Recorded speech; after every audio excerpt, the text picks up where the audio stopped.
তার বিচার শুরু হয়েছে। আমরা আশা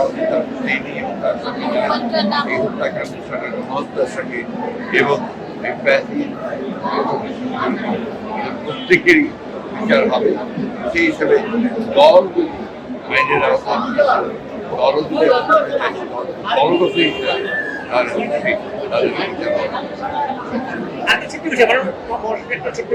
নির্বাচন নিয়ে পুরো দেশের মানুষের মধ্যে আগ্রহ তৈরি হয়েছে। এখন আমার একটি গোষ্ঠী ফেব্রুয়ারিতে নির্বাচন না করার ব্যাপারে নানা ধরনের বক্তব্য দিয়ে যাচ্ছে। আপনাদের অবস্থান স্যার, এর ক্ষেত্রে সম্পূর্ণ প্রশ্ন করি, সেটা হচ্ছে সংস্কার এবং তারা নির্বাচন চায় না, বিএনপি নির্বাচন আমার একটা কথা উত্তর দেন। আমি এই কথাগুলোর উত্তর কতবার দিয়েছি।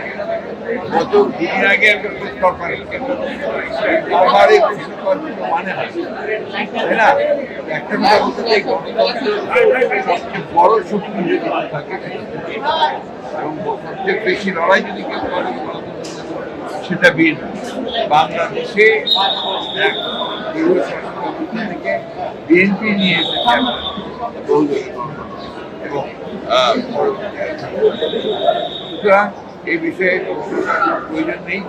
একটা জিনিস এই দেশটাকে সম্মুখে মিলে পাচ্ছে এবং আপনার প্রত্যেকটি রাজনৈতিক দলের দায়িত্ব হচ্ছে যে দেশকে সঠিক ট্র্যাকে ওঠা এবং যত দ্রুত আপনার সুতরাং যারা মনে করেন যে নির্বাচন প্রয়োজন নেই, আমার মনে হয় তারা আবার চিন্তা করবেন।